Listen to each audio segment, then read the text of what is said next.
Hello guys, welcome back to my channel. আজকের ভিডিওতে যে টপিকটা নিয়ে ডিসকাস করব সেটা হচ্ছে যে দুটো নতুন আপডেট রয়েছে, সেই আপডেট দুটো নিয়ে একটু ডিসকাশন করব সবার প্রথমে। তো প্রথম কথা হচ্ছে, আমরা যে সিচুয়েশনের মধ্যে দিয়ে যাচ্ছি, অর্থাৎ বলার মানে হচ্ছে এই যে ডোনাল্ড ট্রাম্প, তিনি ইউএসের প্রেসিডেন্ট এবং তিনি যে কাজটা বারে বারেই করছেন সেটা হচ্ছে যে কোনো না কোনোভাবে মার্কেটের মধ্যে একটা আনসার্টেনটি তৈরি করছেন বা পুরো পৃথিবীর মধ্যে একটা আনরেস্ট টাইপের ব্যাপার বিভিন্ন সিচুয়েশনে বিভিন্ন জায়গায় তৈরি হচ্ছে, তার নিজস্ব পলিটিক্যাল ফায়দার জন্য হোক বা তার নিজস্ব বিজনেসের জন্য হোক, যাই হোক না কেন। তো এরকমই একটা রিসেন্ট ইভেন্ট ঘটতে চলেছে এবং সেই ইভেন্টটা খুবই ইম্পর্টেন্ট একটা ইভেন্ট। সেটা হচ্ছে ইউএস এর পরে ভেনেজুয়েলার ওপর একটা আক্রমণ করবে, এই রকম টাইপের একটা তারা স্টান্স নিচ্ছে এবং সেক্ষেত্রে ডোনাল্ড ট্রাম্প নিজে টুইট করে সেই ব্যাপারটা জানিয়েছেন এবং তার সাথে সাথে তাঁর যেটা বক্তব্য যে ইউএস আর্মি মোটামুটি রেডি আছে, ভেনেজুয়েলার ওপর দিয়ে যত ফ্লাইট যায় সেগুলোকে বন্ধ করে দেওয়া হয়েছে এবং এরপরে ইউএস আর্মি যে কোনো সময় কিন্তু ভেনেজুয়েলার ওপর একটা আক্রমণ করতে পারে। তো এই বিষয়টা আপাত দৃষ্টিতে একটা সিম্পল বিষয় বলে মনে হলেও এর একটা বেশ বড় রকমের ইমপ্লিকেশন রয়েছে, বিশেষ করে গ্লোবাল কমোডিটি বা আমাদের যেই অয়েল মার্কেট রয়েছে তেলের মধ্যে, সেটার মধ্যে কিন্তু এর একটা বেশ বড় রকমের ইমপ্লিকেশন আমরা আগামী দিনে দেখতে পাবো। তার কারণ সেটা হচ্ছে যে এই ভেনেজুয়েলা বেশ ভালো পরিমাণ কিন্তু অয়েল প্রোডাকশন করে। তো সেই কারণে অয়েল মার্কেটের ওপর বা গ্লোবাল যে অয়েল প্রাইসেস সেইটার উপর একটা বেশ বড় রকমের চাপ আসতে পারে।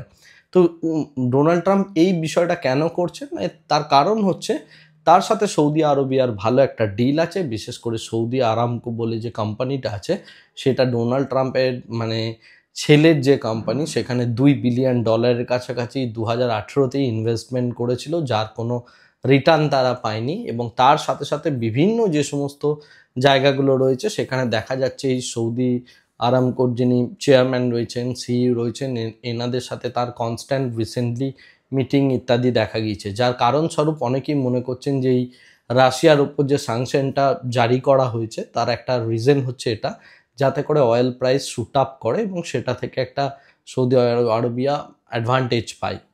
তো যাই হোক, সেই রকম টাইপের সিচুয়েশন করতে গেলে যে সমস্ত বড় বড় অয়েল যারা এক্সট্র্যাক্ট করে সেই জাতীয় যে সমস্ত কোম্পানিগুলো রয়েছে বা কান্ট্রিগুলো রয়েছে তার উপরে প্রেশার তৈরি করতে হবে, যেটা তিনি রাশিয়ার উপর করেছেন। এরপরে তিনি একটা ভেনেজুয়েলার ওপর করছেন, তার আগে ইরানের ওপর একটা আক্রমণ হয়েছে। তো এরা প্রত্যেকেই একটা ইম্পর্টেন্ট জায়গা হচ্ছে, এরা প্রত্যেকেই কিন্তু অয়েল এক্সপোর্টেড দেশ, রাইট? সেটা ওকে যদি আমরা ডমিনেট করতে পারি, অর্থাৎ ইউএস যদি ডমিনেট করে, তাহলে দুটো কান্ট্রি খুব অ্যাডভান্টেজিয়াস জায়গায় আসবে। একটা হচ্ছে সৌদি আরবিয়া আর সেকেন্ড যে কান্ট্রিটা সেটা হচ্ছে ইউএসএ, রাইট? কারণ এরা দুজনেও বেশ ভালো পরিমাণ অয়েল এক্সপোর্ট করে। তো সেই কারণে কিন্তু এই টাইপের বিভিন্ন রকম স্টান্সগুলো নেওয়া হচ্ছে। যদি এই বিষয়টা হয় তাহলে এর কিন্তু একটা বেশ বড় রকম লং টার্ম ইম্প্যাক্ট কিন্তু আমরা দেখতে পাবো। এক নাম্বার হচ্ছে অয়েল প্রাইসেস যদি শুট আপ করে, বিভিন্ন কান্ট্রির মধ্যে ইনফ্লেশনগুলো কিন্তু রাইজ করবে, যারা অয়েল ইম্পোর্ট করে ইন্ডিয়ার মতো কান্ট্রিগুলোতে। তো সেক্ষেত্রে অয়েল প্রাইসের দাম বাড়ার একটা অয়েলের দাম বাড়ার একটা বেশ বড় রকমের চান্সেস তৈরি হচ্ছে। দেখা যাক এই আক্রমণটা উনি কবে করেন বা কিভাবে করেন। তো এই বিষয়টার দিকে আমাদের একটু নজর রাখতে হবে এবং এইখান থেকে যে ট্রেডটা আমরা বানাতে পারি সেটা হচ্ছে, যদি এই আক্রমণটা হয় তাহলে অয়েল প্রাইস কিন্তু সাডেন একটা শুট আপ করবে। তো সেই জায়গা থেকে আমরা কমোডিটির মধ্যে, বিশেষ করে এনার্জি কমোডিটিসের মধ্যে একটা ভালো ট্রেড পেতে চলেছি বলে আমার অ্যাটলিস্ট মনে হচ্ছে, কারণ এটা একটা ভালো রকম ট্রিগার পয়েন্ট। তো এনিওয়ে, এটা একটা ইম্পর্টেন্ট দিক। সেকেন্ড যে বিষয়টা নিয়ে আমি আজকে একটু ডিসকাস করব সেটা হচ্ছে যে সেবি একটা নতুন চিন্তাভাবনা করছে বা পরিকল্পনা করছে। এটাকে আমি নতুন চিন্তাভাবনা বলবো না, এটা অ্যাকচুয়ালি হচ্ছে একটা পুরনো চিন্তাভাবনা, যেটা 2018 বা তার আগের সময় ছিল, 2019-এর পূর্ববর্তী সময় ছিল।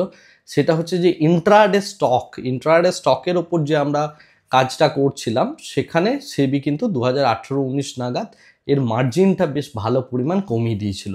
এর মার্জিন ডিক্রিজ করে দেওয়ার জন্য যে ঘটনাটা ঘটেছিল সেটা হচ্ছে যে এই যে স্টকগুলো রয়েছে, এই স্টকগুলো থেকে ইন্ট্রাডে প্লেয়াররা মুভ করে গিয়েছিল হচ্ছে অপশনসে। এখন অপশনের মার্জিনটাকে প্রচুর বাড়িয়ে দেওয়া হয়েছে এবং অপশনের মার্জিন বাড়িয়ে দেওয়া, লট সাইজ বাড়িয়ে দেওয়া ইত্যাদির জন্য অপশনের যে ভলিউম ছিল সেই ভলিউমটা কিন্তু যথেষ্ট পরিমাণে কমে গিয়েছে, যার ফলস্বরূপ 2-3টে জায়গায় কিন্তু বিজনেসের 2-3টে জায়গায় এফেক্ট পড়ছে। 1 নাম্বার এফেক্ট পড়ছে হচ্ছে যে এনএসসি রয়েছে অর্থাৎ এক্সচেঞ্জের যে রেভিনিউ স্ট্রাকচার সেখানে পড়ছে। সেকেন্ড যে জায়গাতে ইম্প্যাক্ট পড়ছে সেটা হচ্ছে ব্রোকারেজ সংস্থাগুলোরও কিন্তু মানে যে প্রফিটেবিলিটি সেগুলো কমেছে। তো একটা বিজনেস চলতে গেলে এরাও একটা এন্ট্রিটি, তো সেই এন্ট্রিটিগুলোকে সার্ভাইভ করানোর জন্য হোক বা ট্রেডারদেরকে আর একটু ব্রিদিং স্পেস দেওয়ার জন্য হোক বা তারা যাতে আরও স্পেকুলেশনটাকে এনকারেজ করার জন্য হোক, যাই হোক না কেন সেবি কিন্তু এরপরে যে বিষয়টা নিয়ে চিন্তা করছে, এটা এখনও নতুন কোনো রুল আসেনি, চিন্তা ভাবনাটা এই পর্যায়ে রয়েছে যে তারা এই যে স্টকে ইন্ট্রাডে করা হয় অর্থাৎ ক্যাশ মার্কেটে যে ইন্ট্রাডে করা হয় তার উপরে মার্জিনটাকে কমাবে। এখানে একটা ইরেশনাল ডিসিশন সেবি নিয়েছিল, সেটা হচ্ছে যে প্রত্যেকটা যে মানে স্টক রয়েছে সমস্ত স্টকগুলোর ওপরই 20% করে চাপিয়ে দেওয়া হচ্ছিল মার্জিন। ওকে, বলার মানে হচ্ছে 5 টাইমস লিভারেজ আপনি নিতে পারেন। তো 20% মার্জিনে কাজ করতে গেলে দেখা যাচ্ছে যে লো ভোলাটাইল যে সমস্ত স্টকগুলো রয়েছে সেগুলোর ক্ষেত্রেও 20% হয়ে যাচ্ছে, হাই ভোলাটাইলগুলোর ক্ষেত্রে স্লাইড হয়তো বেশি থাকছে, রাইট? তো সেই কারণে সেবি যেটা করতে চাইছে বা যে বিষয়টা নিয়ে চিন্তা ভাবনা করছে যে লো ভোলাটাইল স্টকে বা এই যে স্টকের মধ্যে যে অর্থাৎ ক্যাশ মার্কেটে যে মার্জিন, সেই মার্জিনটার মধ্যে একটা র্যাশনাল চিন্তাভাবনা করা এবং সেই অনুযায়ী বিভিন্ন স্টক স্পেসিফিক মার্জিন সিস্টেম নিয়ে আসা এবং যেখানে লিভারেজটা হয়তো একটু বেটার পাওয়া যাবে। ওকে, সুতরাং যারা স্টকে ইন্ট্রাডে ট্রেডিং করছেন তাদের জন্য এটা একটা ভালো নিউজ হতে পারে যদি তিনি প্রফিটেবল হন।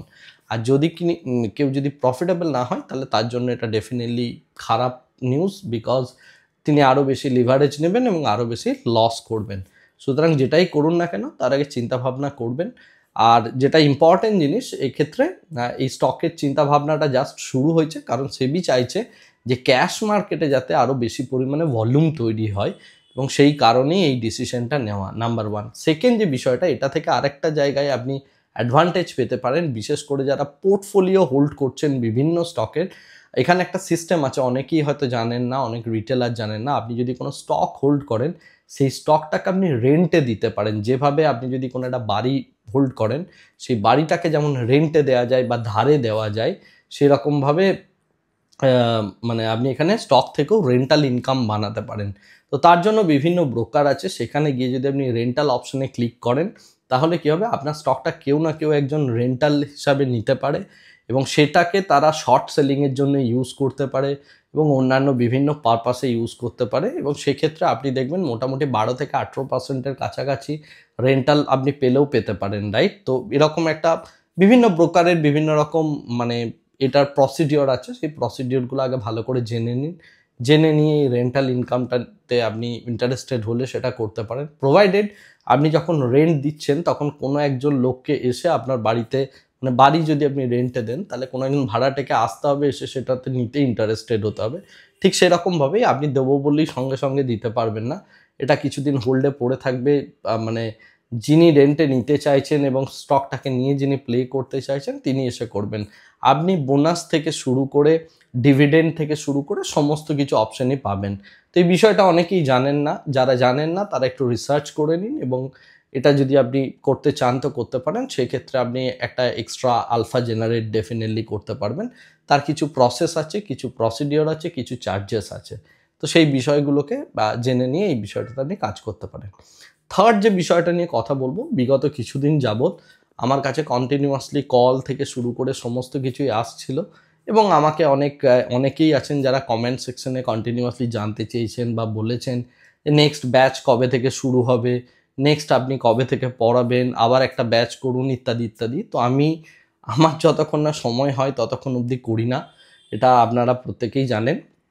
তো আগামীকাল আমি নেক্সট ব্যাচের টোটাল অ্যানাউন্সমেন্টটা করব এবং সেক্ষেত্রে নেক্সট ব্যাচে কী কী নতুন জিনিস আমি অ্যাডিশন করেছি, কোন কোন জিনিসপত্রগুলোকে মানে আরও বেটার করার দিকে যাচ্ছি, এআইকে কিছু জায়গায় আমি ইন্টিগ্রেট করেছি, তার সাথে ফি স্ট্রাকচার কিছু চেঞ্জেস এসছে, সে সমস্ত কিছু নিয়ে আমি কালকে একটা বিশদ ভিডিও দেব এবং সেই ভিডিওতে যেভাবে আপনারা প্রত্যেকেই জানেন যে আমি একটা ওই ফর্ম দিই, কারণ প্রত্যেককে আমি ব্যাচের মধ্যে ইনক্লুড করি না, তো আমি সেরকমভাবেই একটা ফর্ম দেব। তো সেই ফর্মটা কালকের ভিডিওতে আপনি টোটাল জিনিসটা পেয়ে যাবেন, মেন্টরশিপের ভিডিও এবং সেখানে ডেট থেকে শুরু করে প্রত্যেকটা ডিটেলস আপনি পেয়ে যাবেন। সেই ডিটেলসগুলো দেখে আপনি যদি ইন্টারেস্টেড হন, আমার ক্রাইটেরিয়াগুলো যদি আপনি মিট করেন, আপনি যদি মনে করেন যে এটা করা উচিত, তাহলেই আপনি একমাত্র ফর্মটা ফিল আপ করবেন এবং সেই ক্ষেত্রে তারপরে যা প্রসিডিওর আছে সেই প্রসিডিওরগুলো করে নেওয়া হবে, রাইট? তো আগামীকালের আমি মেন্টরশিপের প্রোগ্রামের জন্য যে ভিডিওটা দিতে চলেছি সেটা কাইন্ডলি দেখুন